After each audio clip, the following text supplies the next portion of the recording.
தெரியாது. ஏய் ஆள் வர்றது கணக்கு தெரியாதா? நடு ரோட்ல நின்று பேசுவீங்களா? உங்க அப்பா ஏத்தா போட்டு விட்டு ரோடா அது? என்னடா முறைக்கிற? அடிச்சு தொப்பி பறந்து வரும். போடா இந்த ஓரமா நின்று பேசுங்களா? மாப்பிள்ள என்னடா அப்படி மானக்கடை வந்துட்டு போறேன் பல்ல அழிச்சுட்டு நிக்கிற என்னன்னு கேள்றா போய் ராமட போய் கேட்கடா. ஏடா எப்படி இருக்கு நீ வர வர? நீ போயிட்டான்டா என்னடா நீ இப்படி இருக்க? ஆறாம ஓவர் ரூட்டா பேசிக்கிட்டா குடுத்திருப்பேன் பாத்துக்க. அவன் யார எந்த ஏரியாடா அவன்?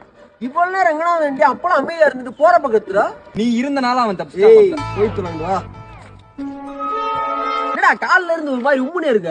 அவன் அப்படியே அடிச்சிருக்காம விட்டான் பாத்தியா? அதான் நான் பெரிய தப்பு குழந்துருண்டா. காலைல பக்கத்துல இருக்கும் அவ்வளவு சொன்னீங்களா? ஒரு வாரத்தை கொடுக்காம போட அப்புறம் வந்தா இப்படா இல்ல மாப்பிள அவன் அப்படியே அடிச்சிருக்கணும். நானு அவன் அடிக்காம விட்டதான் இங்க வந்து பெரிய தப்பா இருக்கு. இல்லடா டே நம்ம தப்பா நினைச்சோம்டா நம்ம. அடிச்சல அந்த அப்புறம் கிராஸ் ஆகி தானே போயிருப்பேன். அப்ப சொல்ல மாட்டேடா நான் அடிச்சிருப்பேன்டா நானு. என்ன லேடிஸ் ஆகிறேன் அவன் போனதுக்கு அப்புறம். ஏன்டா அப்படி பண்ணி எனக்கு பல கூட படத்தை ஓட்டி தள்ளி இருக்க படம்